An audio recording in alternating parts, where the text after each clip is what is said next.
just noticed we just went down a really long straightaway. And so it's fairly bumpy. And then you come into the braking area that is, it's not very smooth either, the braking area on that. Alright? So then we come into this corner here. We come down the longest straightaway on the track and we enter the tightest corner on the track.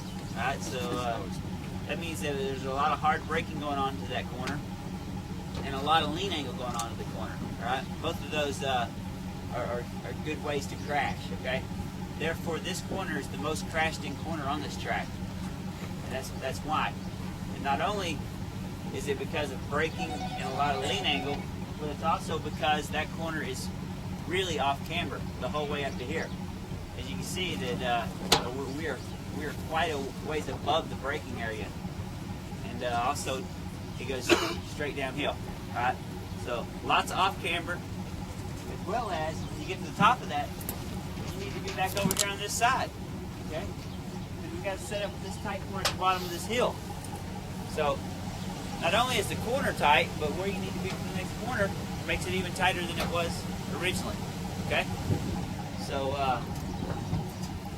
as we come through here, I'm hugging that curb almost the whole way through there, trying to get as wide of an entry into this corner as I can, for a couple of reasons why. This corner here has zero runoff in it. All right, there's a hay bale thing there, and then there's a guardrail down there, and there's a lot of things I don't want to hit. All right, so let's give up this corner. All right, let's brake early for it, roll around it, stay around the inside of this curve here, so we can set up wide for this corner. All right, set up on the left side entry into this corner, because this corner is really dangerous. Even though more people crash in this corner, nobody wants to crash in this corner. Okay, so let's roll through that. Everybody taking a good look.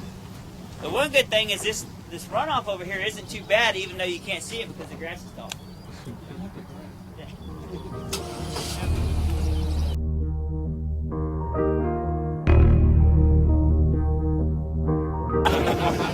You see it just Alright. So we've determined that this guardrail and this hay bale section is fairly close. Alright. The one good thing about this corner is it's really slow. Alright. It looks like it's a little fast corner, but it is really slow. But it is off camber, and it does have this little section here that you really don't want to hit. Alright, now you know why it's so important to give up that corner at the top to make sure you set up for this corner so you can come through here nice and smooth and flowing instead of, jerky and, having to add a lot of lean angle because you came into it way far on the inside of it and stuff like that, and you're trying your damnedest not to run off in this spot over here. Alright, that's what we're going to do. We're going to make sure we set up this corner correctly, come through it nice and smooth. Of any corners on the track, this is the one we definitely don't want to fall down in. Okay? Let's go to the next part. The next part is really neat also because it's very roller coaster like also like it is when we come through that one.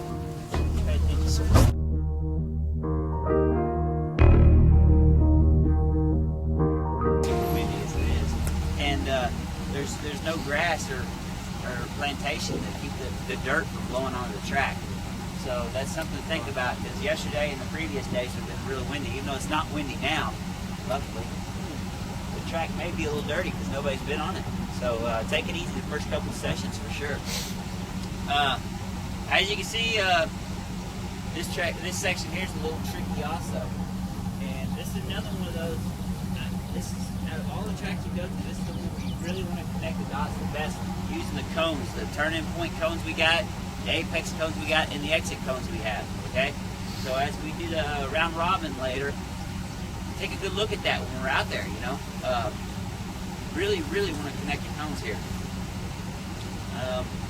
Because this is another one where if you try to come into it on the left side of the track, you're going to end up out here, and you got the wrong kind of tires for that.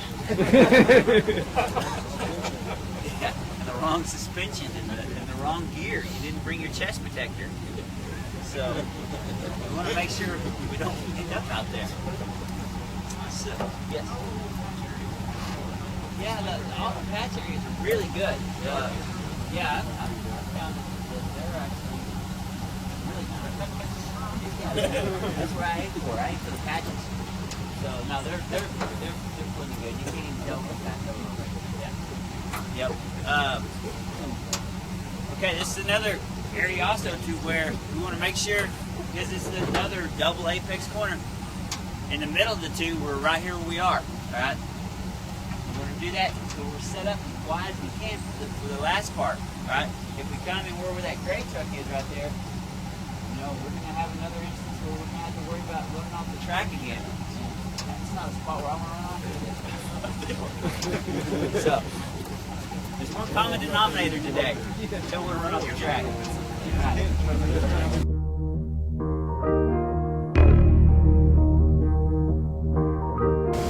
Mostly because it's uphill. You can see that the farther up we go, the more camber we have. And therefore you're able to carry quite a bit of speed up this hill. The only thing is when you get to the top of the hill, it drops off. And you got to kind of be paying attention. The day that we raced out here, couldn't get wide enough exiting this corner because we had about a 40-mile-an-hour wind coming from there. So I just left the thing pinned all the way up the hill, and it would blow, keep me on track. That's not going to happen today. We have zero wind basically. So as we're coming up that hill, the bike is going to want to run wide as we get to the top. So especially the first few sessions, you want to check out where you're going. I almost had to like slow down when I got to the top of the hill because to keep the thing on, keep it running wide out of it. Okay. Another thing that I do through here. It's coming in there, it's multi-line. You don't have to worry too much about where you are entering the corner. A couple times I entered it with my knee dragging up against the curb. A couple times I entered it mid-track. The biggest thing you got to worry about is about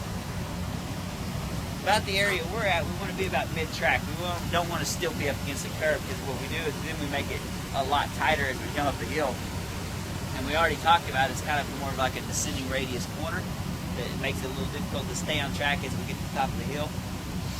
So we don't want to make that even worse by making the corner tighter, the exit tighter by staying tight here at the apex. All right, so around the apex of the corner, bring it out about mid-track. All right, let's go to the top of the hill.